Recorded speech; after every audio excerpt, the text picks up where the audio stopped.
Whether you're picking and grinning or just grinning, grab a drink, pull up a seat. It's time for Roots Music Rambler. Turn it up.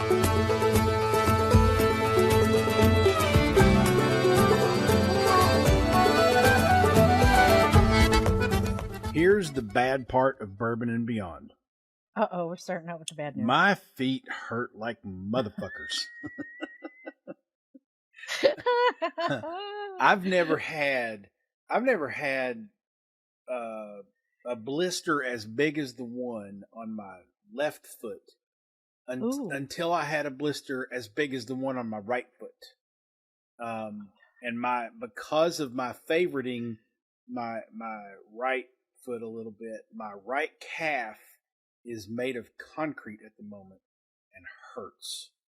And so 3 out of the 4, I didn't even go to all 4 days. I went to 3 out of the 4 days of Bourbon and Beyond, and I was there all day Thursday, and the left foot blister had started. But it was like, It was in the middle of my foot. It was kind of deep, and it's under the thick skin. So I'm like, well, I'm not worried about it, rupturing or anything like that. I'm just it'll be fine. I'll be all right. I iced it and all that kind of stuff. Saturday, I went, and the big one on the right foot developed. And I also had another small one on my toe. I know this is gross, and we shouldn't be talking about this in the podcast, but I just got to tell you all this. No, it's real, though. Yeah. I mean, especially for people our age, we're getting to that point. 4-day music festivals aren't really, it's true. Unless you're doing the VIP thing. It's true. So, so Saturday, I overdid it. I've got to stop stuttering. First of all, I'll edit that shit out. I actually walked over 17,000 steps Thursday and Saturday, and my average is like 17 steps a day. Like I don't do that. So there's a lot of reasons why I wound up with sore feet and blisters and sore calves and all that kind of stuff. But anyway, on Sunday, I went to Bourbon and Beyond with my daughter, Katie, and everything was fine. I was sore, but I was like, I'm going to soldier through, got to do this. And on our way into the park, the big right foot blister decided to do its thing. And so I went to the first aid station, hat tip to my buddy, Mark Murdoch, who is the co-host of the Rock and Roll Story Guys podcast, by the way, which I highly recommend. Okay. He and Brian Eichenberger host that. And they just tell stories about rock and roll bands and stuff that they've heard or they know. It's really fun. Good show. Anyway, Mark Murdoch hounded me for at least an hour. You need to go to first aid. Dude, if you got to go to first, you should really go to first aid. And Mark's one of these guys who he's not going to let go. And so I just knew it's worse than having a nagging wife when he's around. Because if he starts nagging on you, you're toast. So I was like, all right, fine, I'll go. So I went to first aid. They took a look at it, and they said, you know what? We'll just put some gauze on it. You're going to be fine. It's big, but it's not like, it doesn't look like you're going to live. You're going to be fine. So they wrapped it up. I felt better. It's fine. But now I'm on, we're recording this the Tuesday after. And the biggest thing now for me is my calf. My calf feels like someone ripped it out of my leg and wrung it out and didn't unring it and put it back in. So so it's been cramping all day. But anyway. What kind of shoes were you wearing? I wear these Skechers shoes. They're slip-ons, and I have a wide foot, and I also have all sorts of medical issues with my feet from injuries from long ago that make my toes all weird and stuff. So, which we're not getting into conversations about my feet. But they're comfortable. They're padded. I wear them in the house. My daughter thinks wearing shoes inside is weird. I wear shoes inside because I can't walk on flat floors without my feet hurting. So I have to wear these shoes. So I wear these Skechers. I've got like 3 or 4 different pairs of them. I reorder a pair every year or something to keep a new fresh one in rotation. They've always done me well. But because they're wide and there's extra room in there for my feet, I tend to slide around if I'm walking a lot. And when you slide around in a shoe, that's where the blisters come from. So. Yeah. But the show, besides my personal, podiatrist issues, There you go. Or pediology, pediography. I don't know what it is.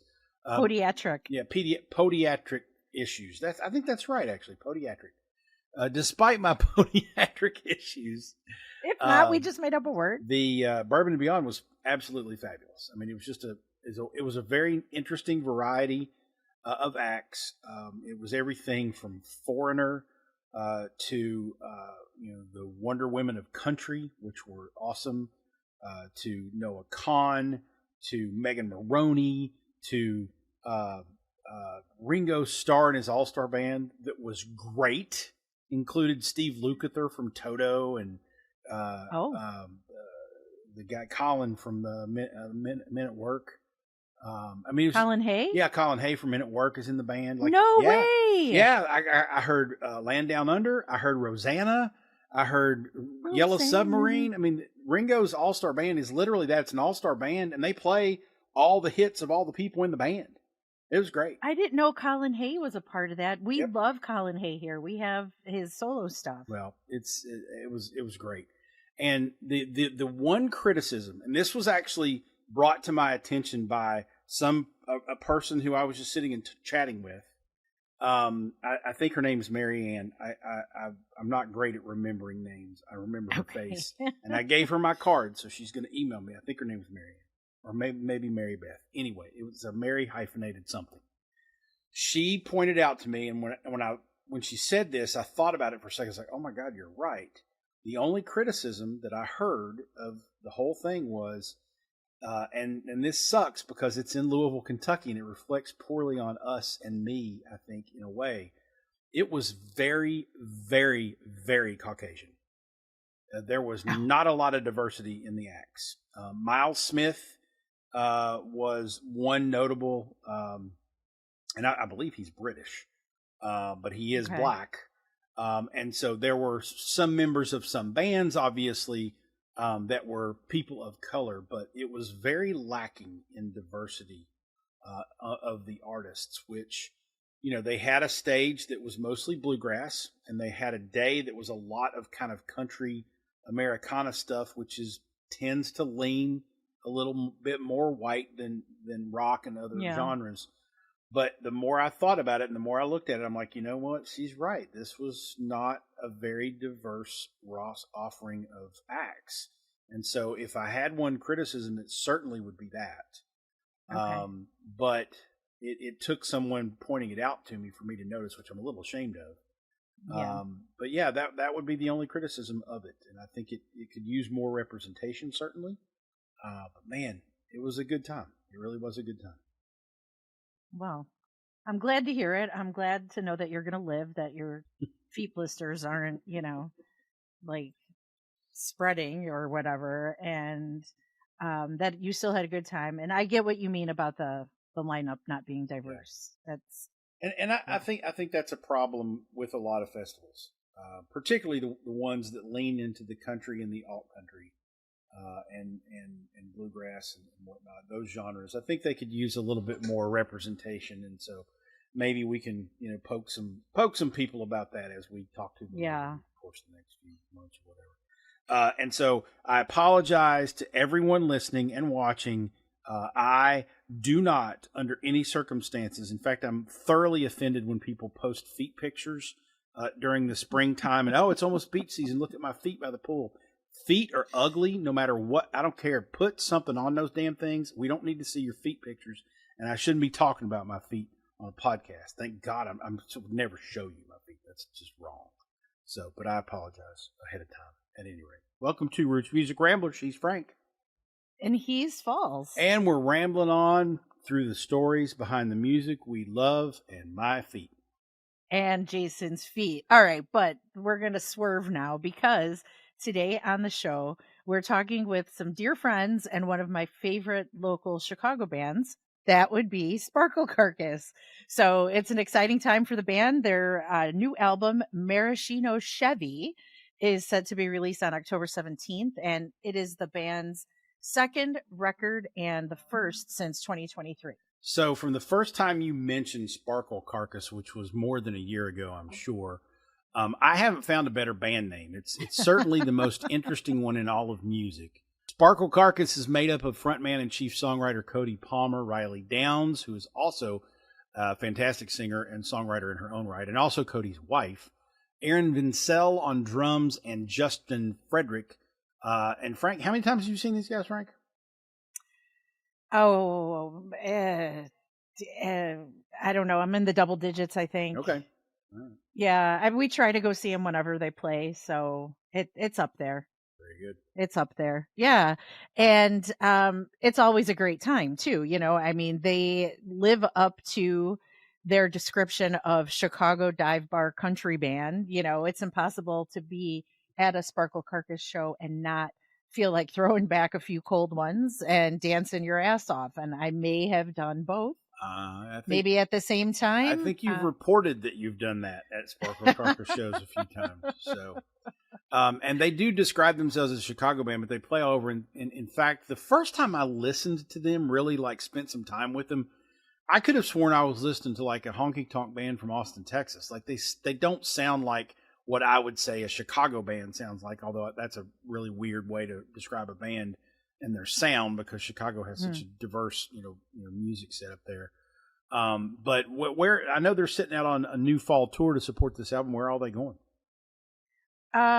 They do have some stops lined up in advance of the new record, and I know there's some in Texas and Kansas, so I'm sure Cody will tell us all about it. And another thing that I wanted to say about Sparkle Carcass is they definitely give off some Silverado vibes. Yeah. Yeah. So if you're familiar with Silverado, I think you will like Sparkle Carcass. Yeah, and for you old school folks, that would be Mike and the Moon Pies. Mike and the Moon Pies. We will also, in addition to talking to Cody and talking about Sparkle Carcass, we'll have our normal Pick and the Granted segment at the end where we recommend great music to you.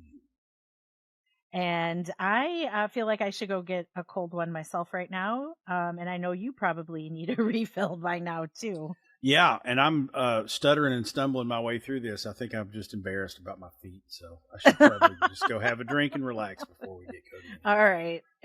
Yeah, keeping up the persona of Mr. Predictability. So stay tuned. When we come back, we'll talk to Sparkle Carcass. Do they actually sparkle? Are they actually carcasses? We'll get to the bottom of this, because this, goddammit, is Roots Music Rambler.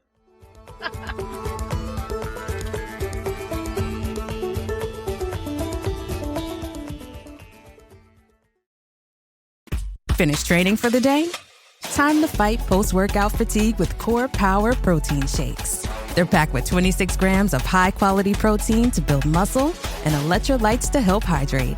The nutrition you need to help your body replenish, rebuild, and repair post-workout so you can power on to the next one. Champion your recovery with Core Power. Visit corepower.com to learn more. This episode is brought to you by Tic Tac. Your boss is going off at you for missing a deadline, and you swear the clock just moved backwards. Suddenly, you remember the pack of Tic Tacs on your desk. Now you're riding horseback on the beach, the smell of citrus in the air. And what's this? Your boss is sitting behind you, breathing heavenly fresh mint. Refresh your mouth and mind and share your good vibes with Tic Tac.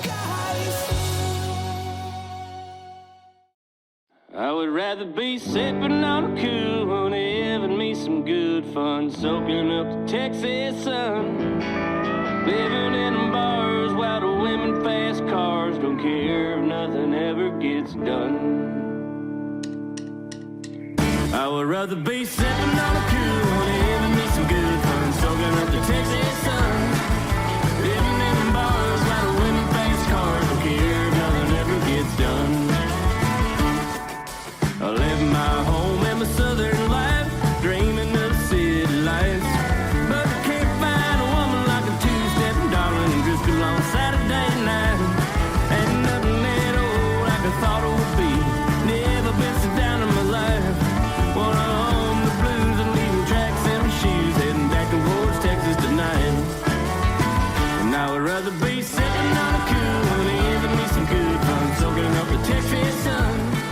Welcome back to Roots Music Rambler. That's the latest single from Sparkle Carcass called Sippin' on a Cool One. It's from their soon-to-be-released second album, Maraschino Chevy. Cody Palmer from the band is with us tonight on Roots Music Rambler. And Cody, I've heard a lot about y'all over the course of the last couple of years from Francesca. I'm real excited to talk with you tonight. Cody, how are you, man?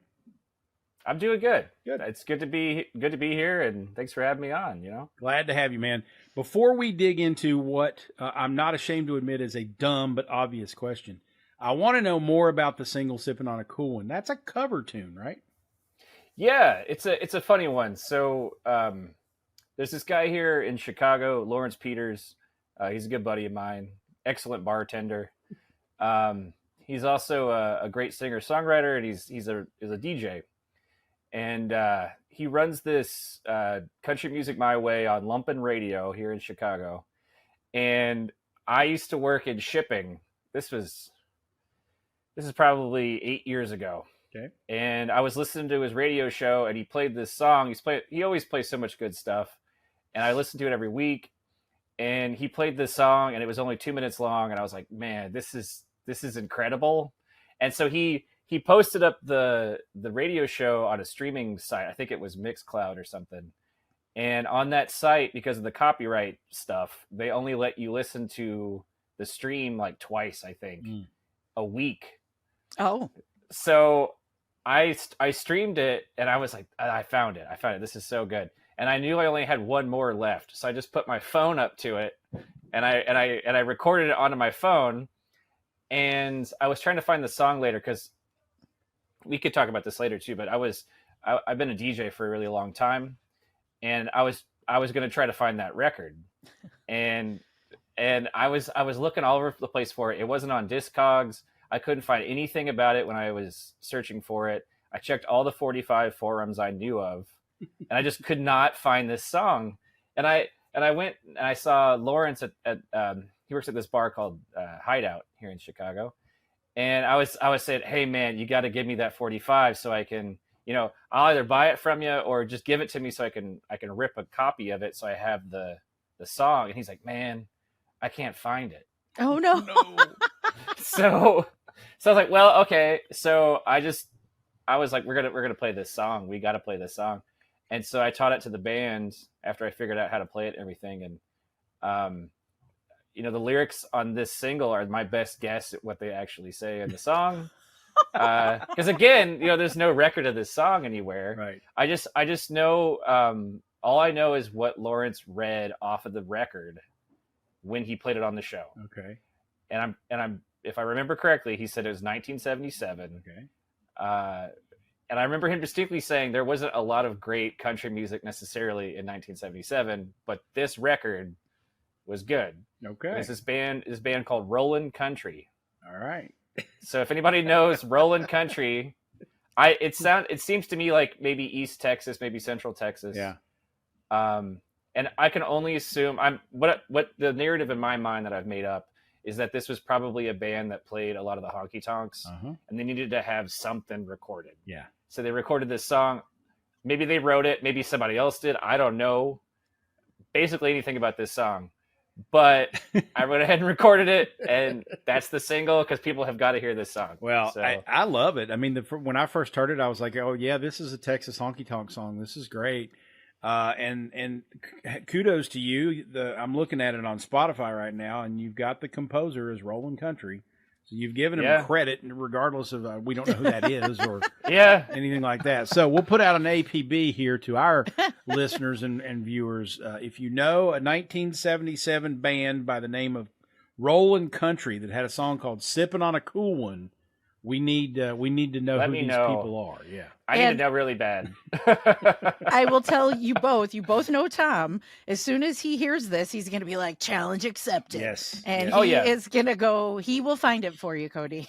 I would love that. And that's the thing too, is like, there's like, this is the first time I've ever put, any sort of cover on a record.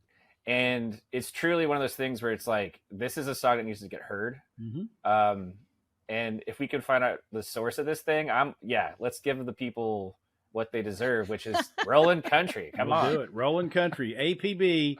Everybody out there, if you know anything about them, ask your parents, ask your grandparents, ask your drunk uncle, we need to know who Rollin Country is. So get on it. We got to connect those dots. And if somebody has the single, I will buy it. Okay. All right. Now let's get back to my obvious and dumb question, because I know you've heard this question 1,000 times, but I've never been able to hear the answer.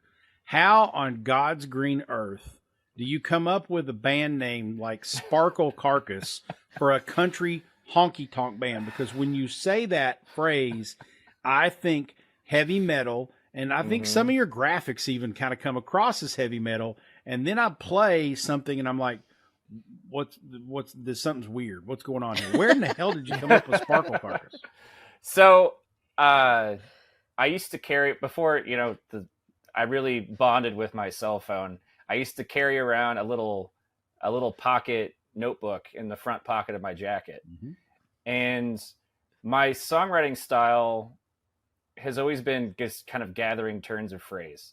And so a lot of that is just being in the headspace, not like I'm writing all the time, but I'm always listening. And when you live in a place like Chicago and you go to all these different places, there's so many people coming in and going and stuff. And I'm pretty sure it was on kind of like a crappy, like sleet, cold Chicago fall day. And I stopped into this donut shop to get a cup of coffee, and it was in kind of like a nicer neighborhood, I think. And there was this woman was crouched down, talking to her child in the stroller.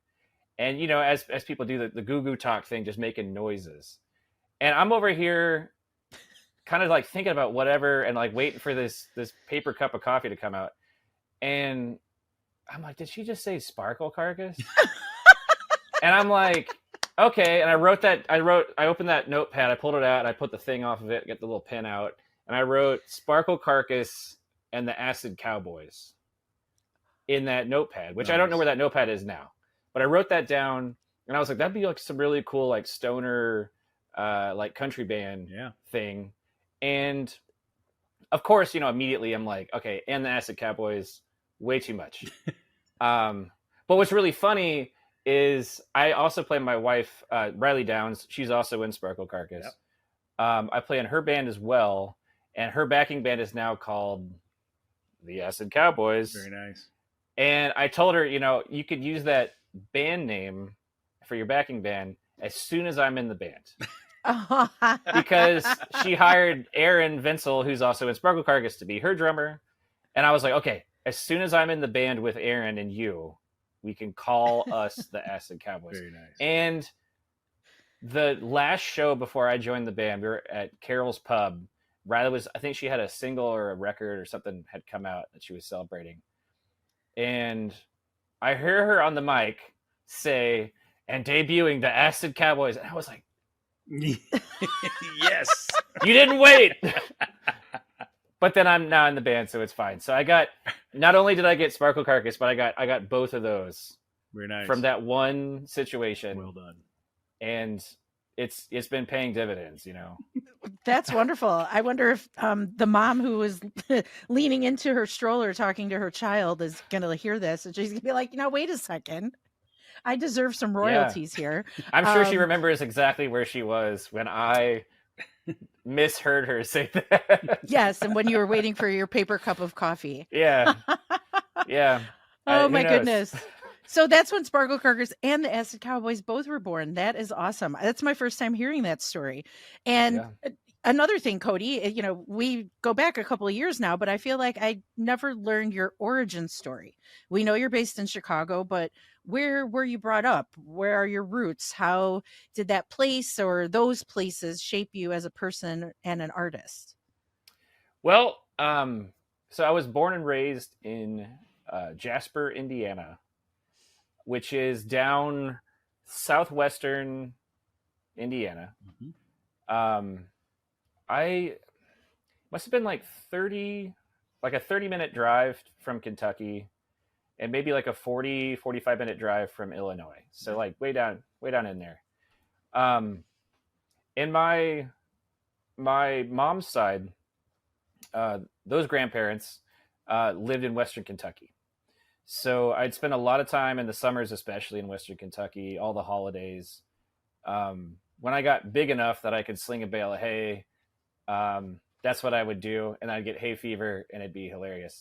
Oh, but just being around, like I grew up in a small town, not rural necessarily, but definitely a small town. But I spent a lot of time in these rural areas.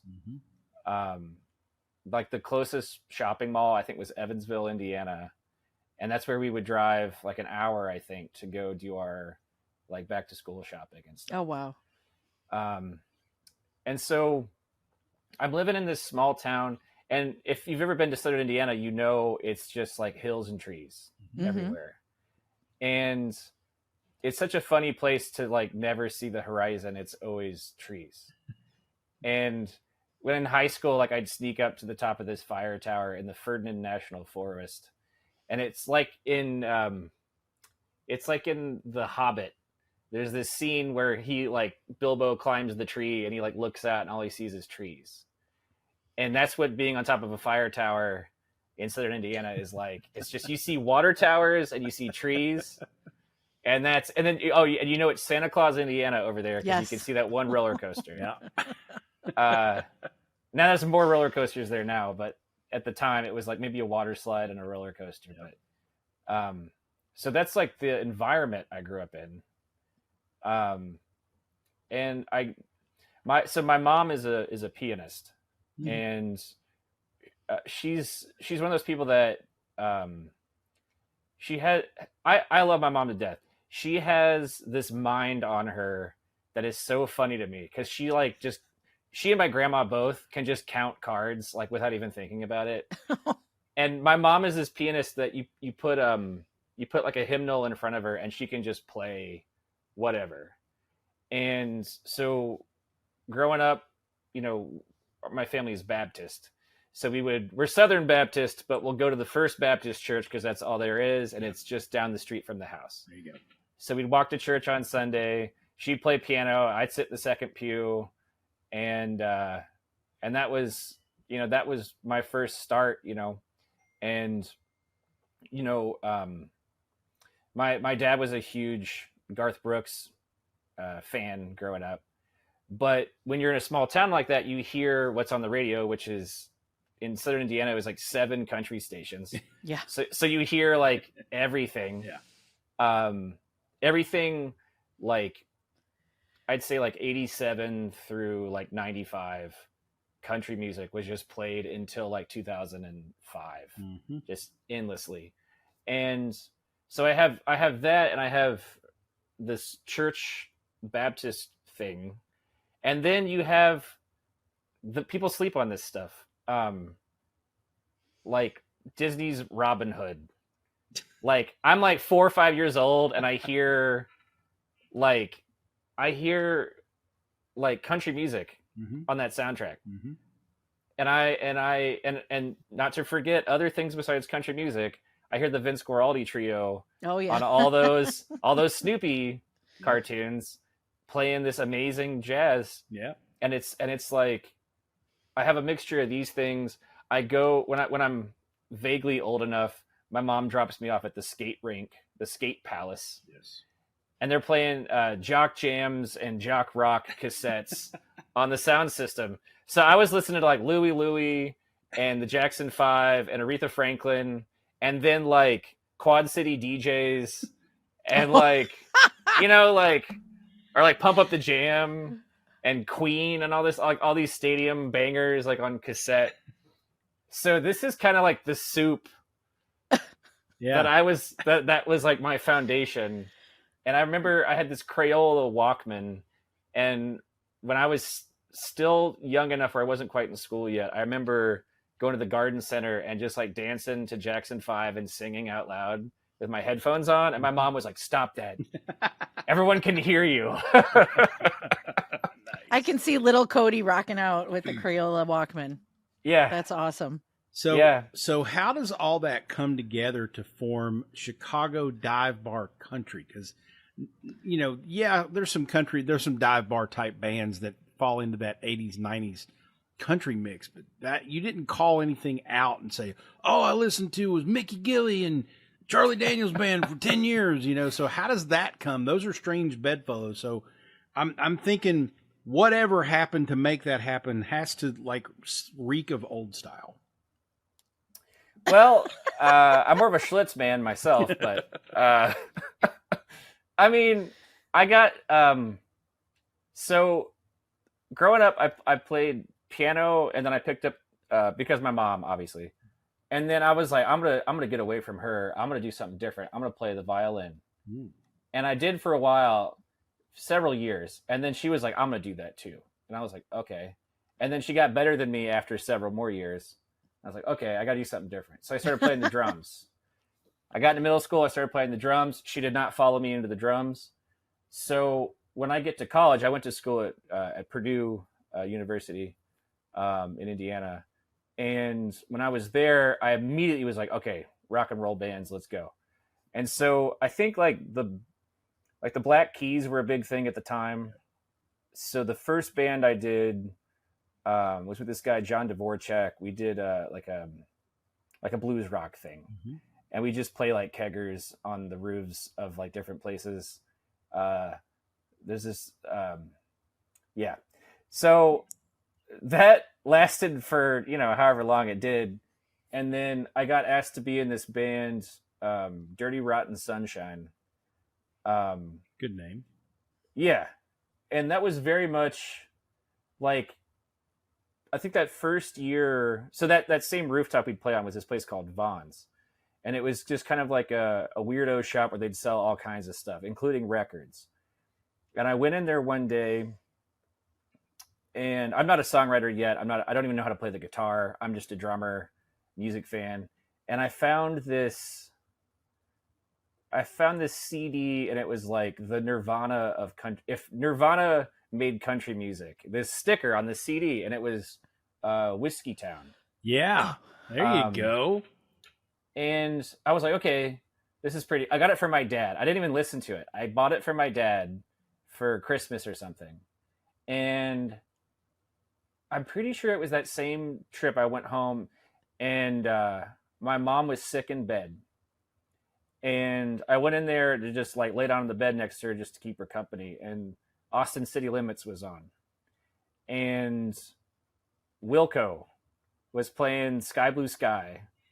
So I'm like, okay, like I've always kind of liked this country music stuff. There was a time when I was in high school where I was like, man, this just really ain't it, because you're hearing all this stuff on the radio. Yeah, and there's some cool stuff, but all the guys I'm getting in fights with at school, driving big old pickup trucks trying to kick my ass, are listening to this music, and that's the soundtrack of the fight. Yeah. So not like, but I'm still listening to CCR. I'm still listening to like the Clash and stuff. Yeah. And then I get to college, and I find, okay, so here's Wilco, and then I listened to that Whiskey Town record, and I was like, okay, this is pretty cool. Yeah. And all of a sudden, that's what I want to do. Sure. I'm like barely 19, and I'm like, I've had this full circle back to like, oh, alt country. That's what I want to do. Yeah. And which so Whiskey Town album? Do you remember? It was the blue one, the last one they did before they split up, and he went solo. Mm-hmm. Okay. It was like Nashville City Lights or something, or Jacksonville. Jacksonville. Yeah.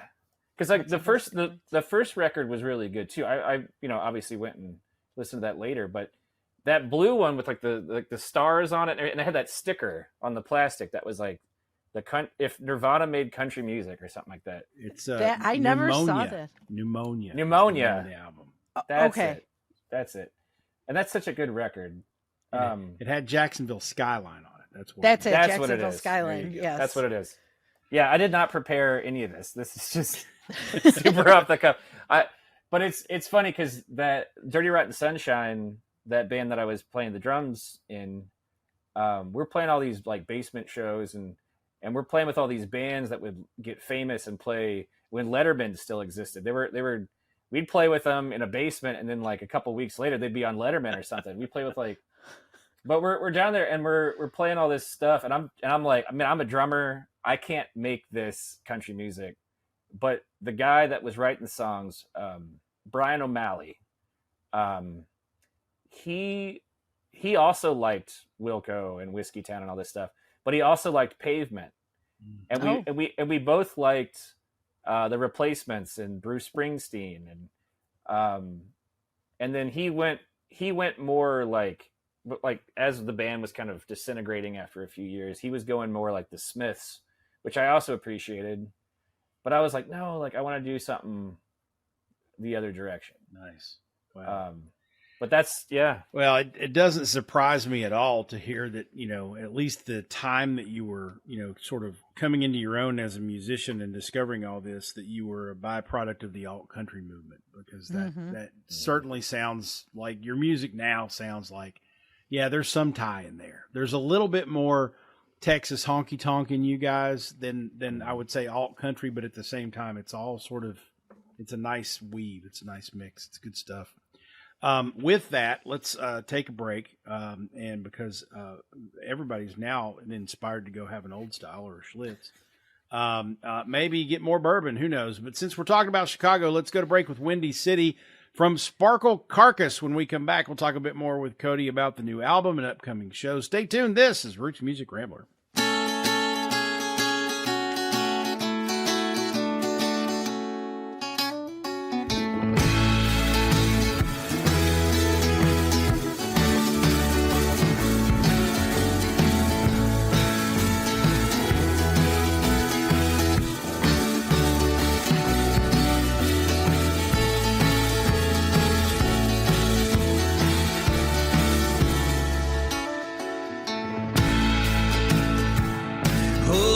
Your hand, darling.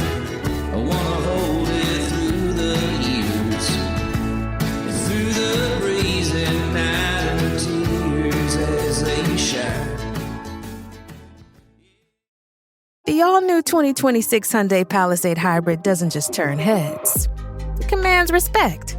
With its stunning exterior, luxurious interior with available captain seats, and spacious third-row seating and equipped with advanced technology, you and the family are making a statement before you even step out.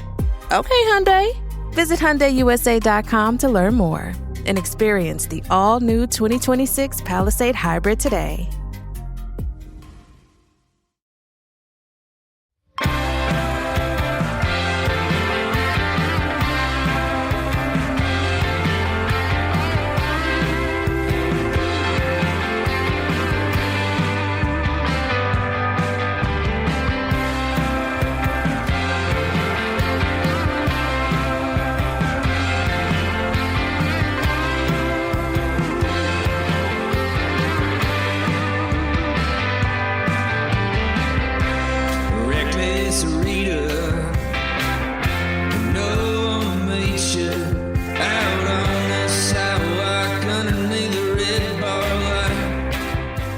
Welcome back to Roots Music Rambler. There's Reckless Rita from Sparkle Carcass off their 2023 self-titled album.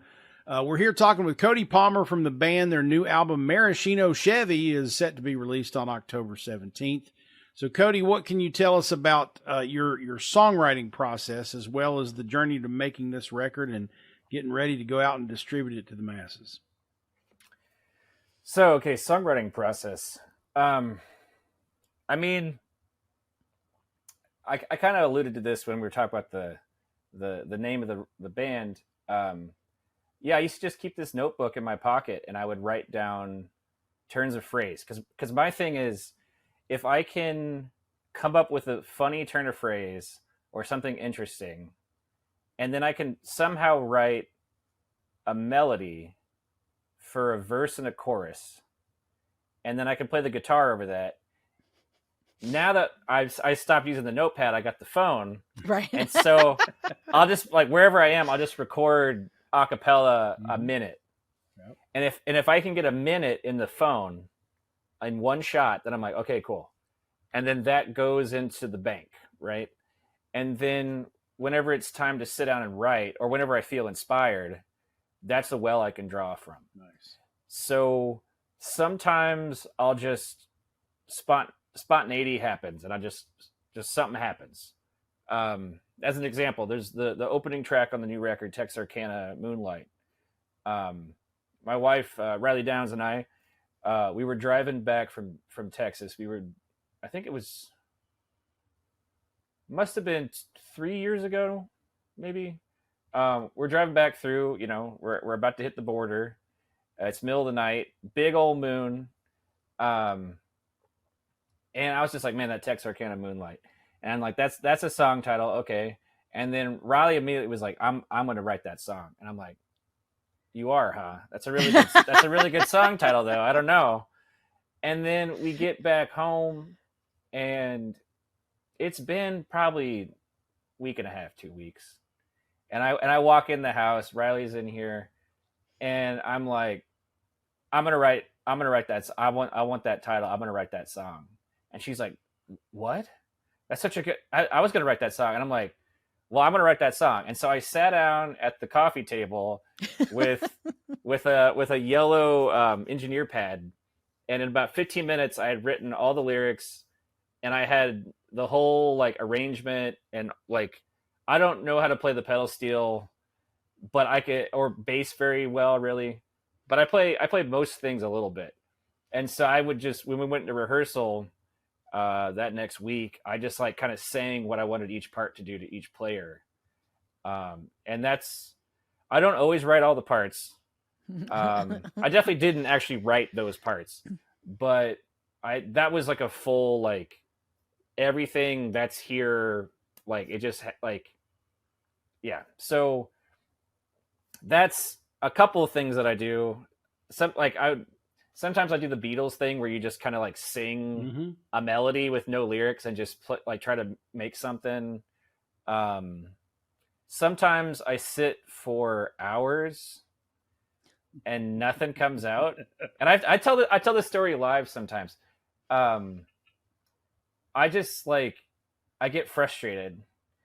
And so there's like a famous Teddy Roosevelt quote, like when you get sad, it's like, get action. And so get action to me is go take a walk and then get kind of drunk and get kind of high. And then just, and so whatever sometimes, comes out. sometimes that will plop out a whole song. Yeah. And there's at least one song on this new record that I did that where it was just like, let's go. So I use, it's one of those things like you can ask like, how do you write a song? And there are, I think like if you ask like Paul McCartney that question, I've like, cause if you look up songwriting, sometimes you'll see Paul McCartney quotes about this stuff. And it's really, you have to figure it out. Yeah. No one can tell you how to do it. You just have to figure it out. And that's why it's so easy to be like, man, I'm never going to write a song ever again. Like I've lost it. Yeah. I've lost it. And then you just find yourself in the right moment and you'll write one song or maybe you'll write 3 or who knows, Just for the record, before we go any further, I think we have to throw out a legal disclaimer. Teddy Roosevelt did not tell people to go get drunk and get high and write music. No. Oh my goodness. Oh, Teddy. Wait, so Cody, is it the song where, I don't remember the title, but you said something about eating some edibles? Is that the song that came out? Okay. Yeah, that was literally, that was that. I just, I was like, you know what? I haven't written a complaining song yet. So this song is, I'm just going to complain about a bunch of stuff. And because of like the state I was in, like the lyrics came out super easy, of course. But then like getting the melody right and getting the chorus right, that all happened in that moment. Nice. It's one of those, again, one of those things where it's like, it takes like 3 hours to get nowhere. And then 15 minutes, and then 15 minutes to just like have a whole song. It's like, okay, yeah, I'm bringing that to rehearsal with the band, and then that's the song. So there it is. It's on the album. Yeah. I was lucky enough to listen to the album, and I've listened to it a couple times. So thank you in advance of the release. So I have a couple of favorites. And aside from the edible song, the other one that I want to talk about is Caldwell County, because it warms my heart so much that your mom plays piano on this track. So you already talked about your mom being a pianist, and it makes sense, right? And I just think it's so incredibly sweet. What was it like working with your mom on the song?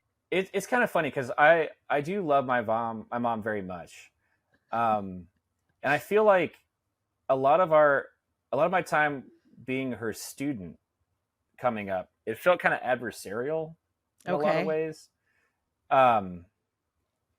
It was like, she'd be in the other room, cooking, and I'd be in the front room playing the piano trying to practice, and she'd yell from the other room, "You're playing that wrong." Oh gosh.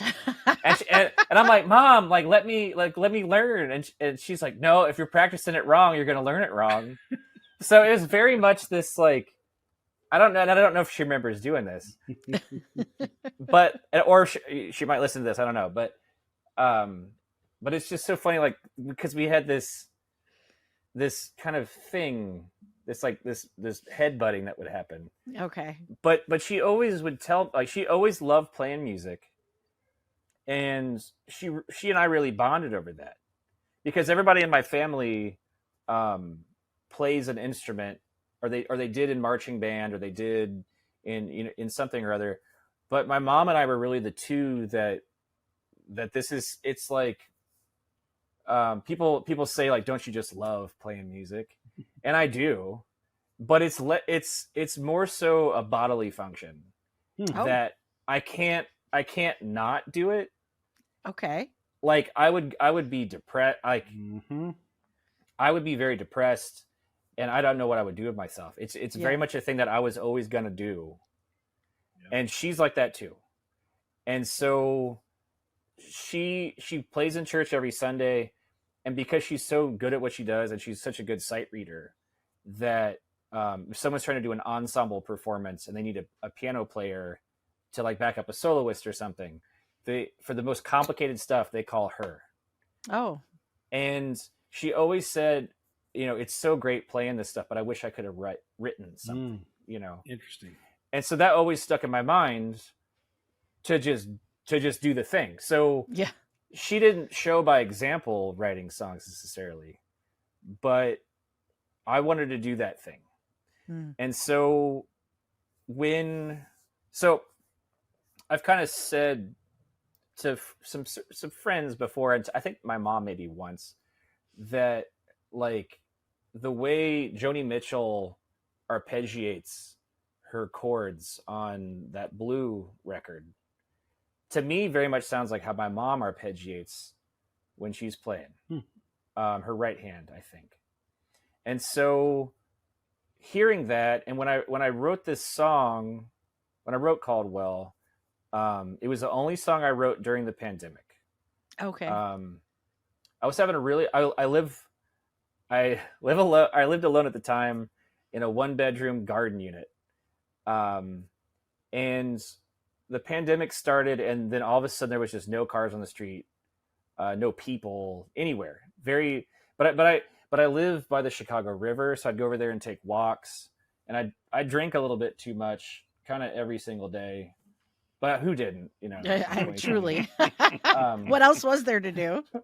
But then the spring come around, and there was a lot of the protesting was happening. Downtown, and the mayor lifted the drawbridges, which never happens, to basically trap all the protesters downtown.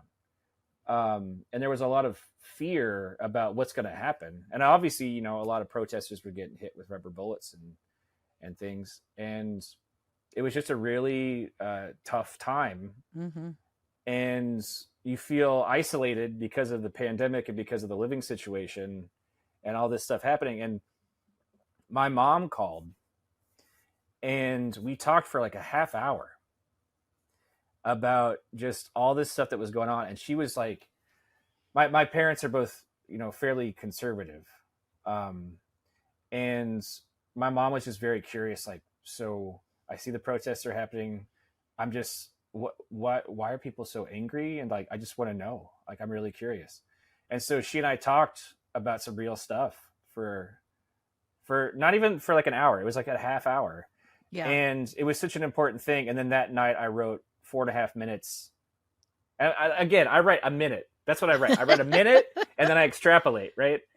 But and I wrote it works. I wrote 4.5 minutes and I recorded it and I put it away. No one ever heard it. And then I got that song out at a rehearsal and I was like, let's just see what we could do with this.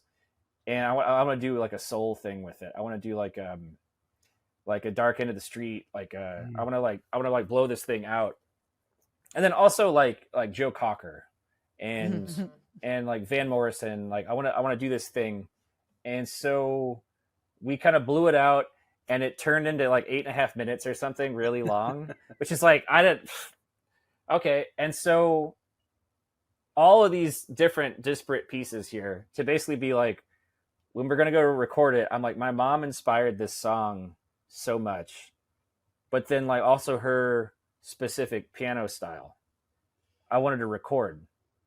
And I also wanted to record her because she needs to be recorded because I don't think she's ever recorded anything before. Aww. So kind of all these things were lining up, and it was like leading up to the overdub day when we recorded her, and I could tell she was really nervous, but also really excited.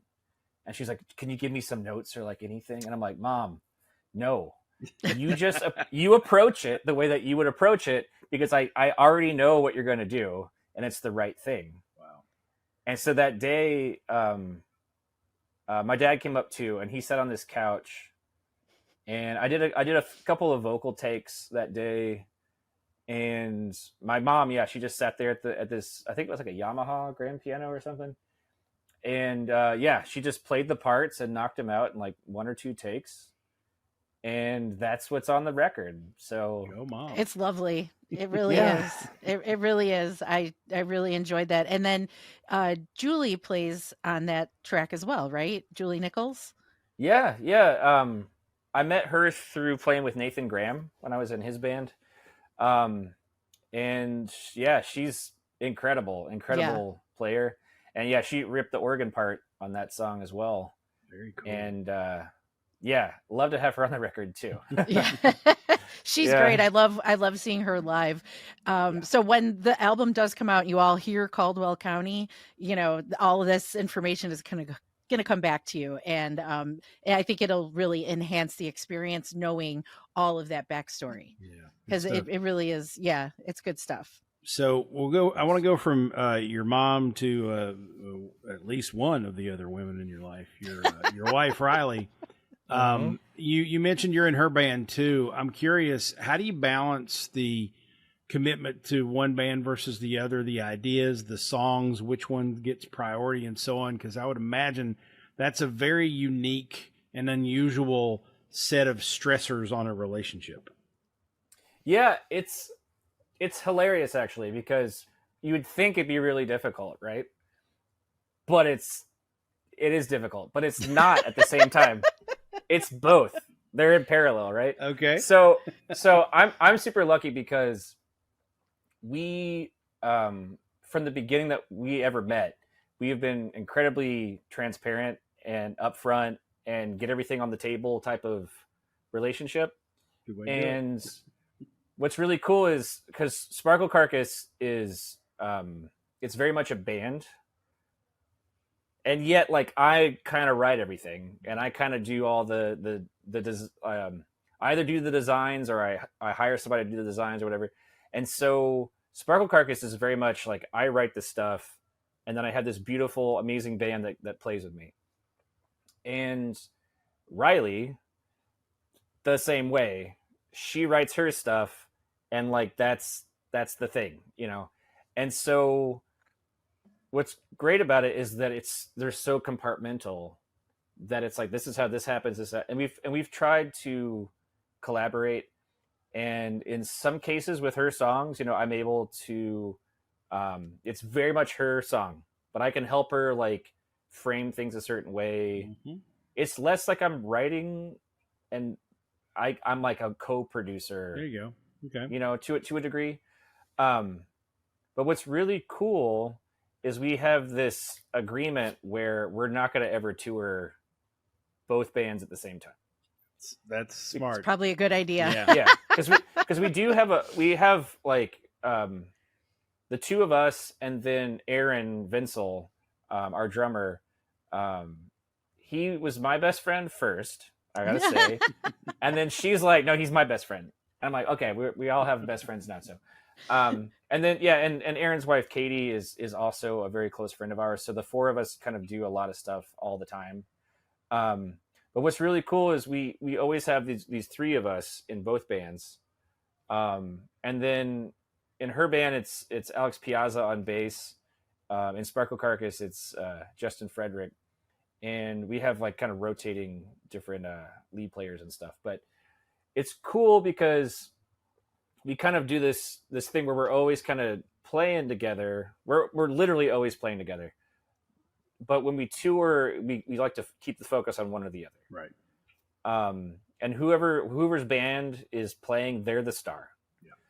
And we to mixed results, but we made this decision where, okay, this year is this band's year. This is the focus. And then next year is the other band's focus. And both bands still do stuff. Yeah.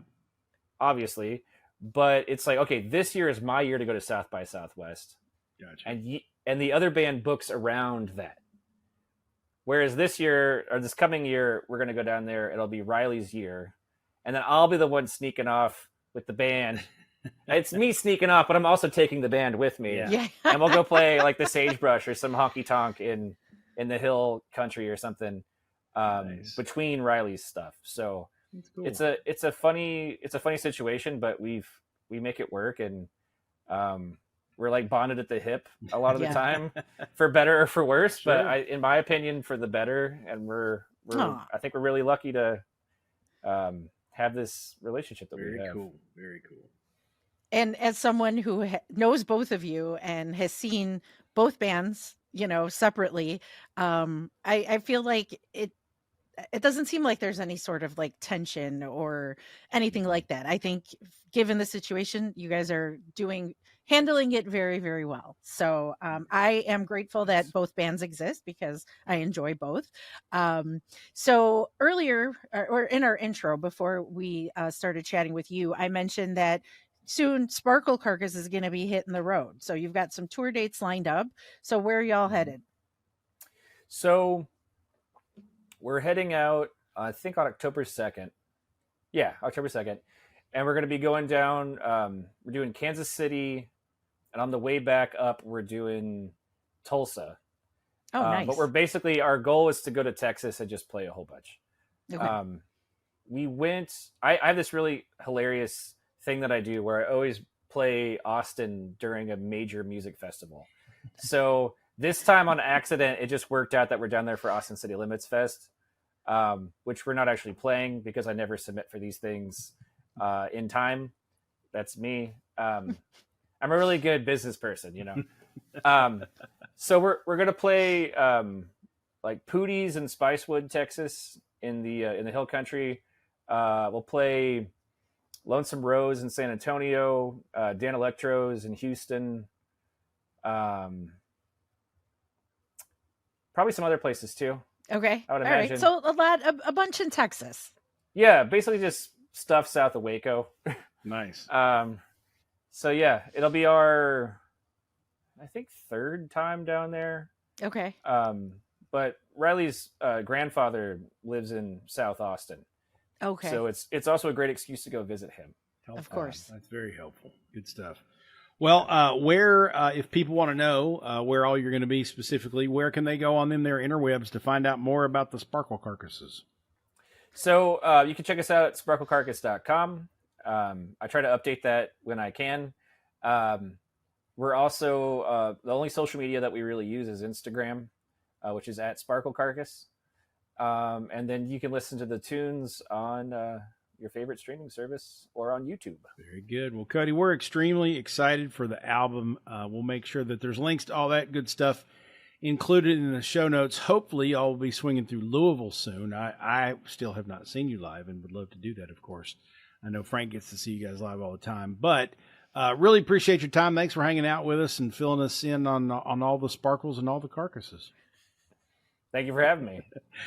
Everybody, the Picking the Grinning segment's coming up next, but let's go out with Point of View from the 2023 Sparkle Carcass album. This is Roots Music Rambler.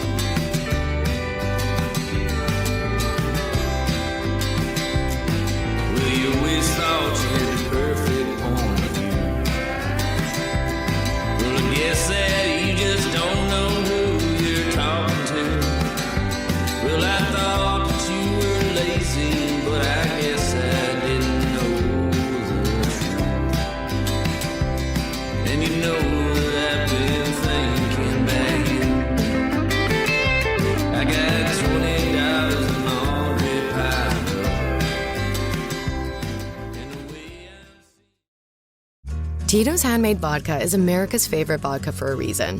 From the first legal distillery in Texas, Tito's is 6 times distilled till it's just right. And naturally gluten-free, making it a high-quality spirit that mixes with just about anything. From the smoothest martinis to the best Bloody Marys. Tito's is known for giving back, teaming up with nonprofits to serve its communities and do good for dogs. Make your next cocktail with Tito's. Distilled and bottled by 5th Generation Inc., Austin, Texas. 40% alcohol by volume. Savor responsibly.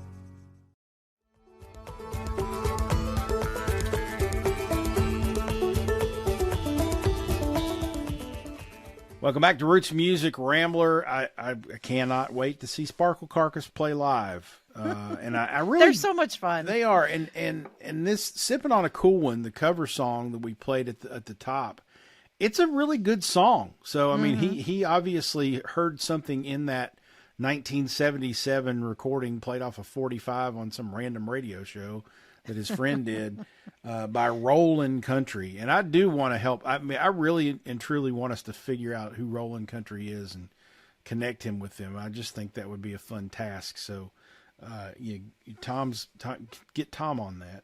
Tom, yes, he will be on the case. And, you know, it kind of reminds me of the plea I put out a few episodes back with Lick the Marmot. Oh, Lord, yeah. Yeah, we got to find the Lick the Marmot people. Oh, my goodness. I can't believe I'm saying Lick the that Marmot again, and Rollin Country. Lick the Marmot, separate from Rollin Country. Those are two different things, but we need help tracking these people down, whoever they are. If you know them, we're looking for them. Yes. And it's all good. Thank you. It's nothing bad. We're just, just want to shake their hands or something. We do. We want to bring light to their as of yet unlit careers, or not well lit careers. How about that? That's what we're all about here. Anyway, it's time for our Picking the Grinning segment. Besides Lick the Marmot and Rollin Country, we've got other good new music that you can listen to. It's when Frank and I pick the music that's been making us grin. It might be a song, might be an artist, might be an album, but something that we've been listening to lately that we like that we're recommending to you. So, Frank, will you do us the honors of going first? I would love to. Cool. Okay, so my pick for this episode is a duo that I caught. Well, not caught, but anyway. So from when we're recording this, it was a week ago. We saw Mr. Gabe Lee, a friend of the show. Yeah. He performed here in Chicago. So of course, Tom and I went, and the show was so good. I think I even said on a previous episode, like my face hurt at the end of the night because I was smiling the whole time. Yeah. You know, Gabe is just great, and he's a great storyteller. He's funny as hell. But anyway, he had with him his two bandmates, Luciana Costa and Rachel Coates, and they have their own band called King Margot. And like on the bill, it's, said Gabe Lee with King Margot, and I didn't expect King Margot to be in Gabe Lee's band. So when Gabe just came out and started playing, we were so confused. We're like, well, who's King Margot? Like, what's happening? And then they explain the sitch. So Luciana plays dobro. She plays the what you call it, the box, the drum that you sit on. The cajon. Yeah. Okay. And Rachel plays mandolin and bass. So it was really good to hear them backing Gabe. 'Cause every time I saw Gabe Lee before that, it was just him. Mm-hmm. So Gabe turned it over and let the girls play a couple of their songs. And oh my God, so good, so funny. The second song that they played is called I Can't Lose You, or I Can't Have You and I Can't Lose You. It's the Gum song. And Okay. I may have got that title all wrong, but just look it up and you'll find it. It is hysterical. And it was in my head for like days after that. And then Luciana goes and says that, she's originally from Michigan, and with a name like Luciana Costa, I'm like, she's one of my people. So, I made sure to talk to her after the show. And she's so sweet, and she was great to talk to, and she and Rachel is hysterical too. So their music is really good though. Their voices are amazing, and Rachel on the mandolin is outstanding, and Luciana on the dobro, like I want to be her when I grow up. There So you go. definitely check out King Margot. Okay, and the name of the song is "Can't Have You, Can't Lose You," in parentheses, the Gum song. So you had Okay, so I was kind of right. You had it right. Yeah. Okay. It's the number one song listed as I'm looking at their Spotify page. They also I'm not surprised. They have one called "Dishes Ain't Done" that's got yeah, 100 and some odd thousand streams. So there's legit stuff out there. So yeah, that's a good song too. Of course we got their merch. Oh yeah, of course. Well, good. I'm glad. All right, so King Margot is the pick and the grinning selection for Frank. I'm going to throw down with another Kentucky artist. No surprise, but I spend so much time with Appalachian artists because I feature them on my radio show now on Appalachian Echoes, and I'm just feel so fortunate to be discovering artists that are close in proximity that are also very, very good. And one that I came across recently, I came across for a couple different reasons, but he dropped a new single called Golden Hour. His name is Lance Rogers. He's got a new single called Golden Hour. He's been a recording artist for several years. He's got several albums and singles out there.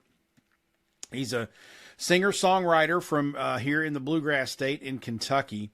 And he's toured around and been featured on, with a lot of other acts out there. So he's a known guy in the industry. But Golden Hour is a really good song, and I wanted to recommend him as an artist and Golden Hour, his new single, as a song. And then I wanted to share a little story about him. He, a couple of days after Golden Hour was released, he posted a screenshot on Facebook of the artist's view of how many streams the song had garnered. And it was 2 or 3 days after it was released, and I had already listened to it a couple times. But he only had about 320 some odd streams, and he was voicing his frustration that, what does an artist have to do to get people to pay attention to good music? And Bill Taylor, friend of the show from Bill Taylor and the Appalachian Heathens, who obviously knows Lance, jumped in and shared us his statistics from his new single, Old Man, which had been out for about a month. And I think it had like 2,700, which is not a lot for someone who was just on a show with, 10, 15, 20 million people watching it. Right. And so only 2,700 people have listened to this single. So I just kind of used that moment, and I commented on the stream and sort of introduced myself to Lance because I had heard his music and heard of him, but I hadn't connected with him. And so I'm going to connect with him and talk to him, and we may have him on the show on a future episode, of course. But I said, this is why I exist. And this is why I think our show, we exist in the music space, is because I think we both love nothing more than discovering a good artist and sharing them with other people. That's exactly what this segment of the show is about. It's exactly why we interview artists like Gabe Lee, who has been around, and some people know him, but not everybody does. And so our show digs a little deeper into the lives of these artists and where they're from and their music so that the fans can get to know them better, so that they'll go to the streaming services and they'll play their songs more, and they'll buy an album, or they'll buy some merch, or they'll go support them at a live show. because the more we are able to do that with these individual artists, the more motivation they have to keep creating great songs that we like to listen to. And so that exchange with Lance Rogers kind of clarified my musical purpose, because I have no talent. I can't write music. I can write lyrics, and I do that every now and then, but I certainly don't have an avenue to get them to anybody who could use them, really, with a few exceptions. But as a podcast co-host here, and then as a radio show host on Appalachian Echoes, and then as a fill-in from time to time on WFPK on Roots and Boots and whatnot, I feel like I now have a clear mission. It's elevate artists who are not being seen, even though they should be, so that we can help fan those flames and keep people's attentions on the ones that need it the most. It's not enough to just sit around and talk about Sturgill Simpson and Tyler Childers and Sierra Farrell. It's let's go find people who have the potential to be the next versions of them and make sure that people are paying attention to that music too. Because I can tell you right now, 2,700 streams for Bill Taylor ain't paying the bills. Spotify pays crap. They pay fractions of pennies for thousands of streams. And so if you add up every streaming service altogether, his new single, Old Man, probably's paid him about $7 or $8, which is terrible, right? He sells an album, that's a little different. He has the only way these artists make money is when they go out and play live shows. Right. They get on the road. And people buy their merch. Right. People buy their merch and they play live shows, and people maybe buy their albums or their CDs directly from them as opposed to a record store or something like that. That's the only way they can make any money. And it takes an army, a community of people out there, like the community of our listeners, plus all the other listeners of all the other little podcasts out there doing this, to actually make an artist, put them in a position where they can have a sustainable living as a professional musician. And so my mission in this world is now more clear because of Lance Rogers sharing that. Even though I had already heard the song, I was probably already going to recommend him, but it's like I owe him a debt of gratitude, because now I was doing all this because I loved it and I had fun. And yes, I was doing it because I like elevating artists, but the clarity of why I'm here is now there for me. And so, Lance, I owe you one for that. And by the way, I'm not just recommending some singer-songwriter guy. Lance is actually one of the originators and kind of runs an effort called For the Love of Appalachia. And Frank, you'll love this. For the Love of Appalachia's purpose is to connect Appalachian artists to touring Britain, the United Kingdom. Oh. So he and a couple others went over last year, I think it was, and had a great time touring all these places that are fascinated with country Americana sounds and Appalachian music, bluegrass, hillbilly music, whatever.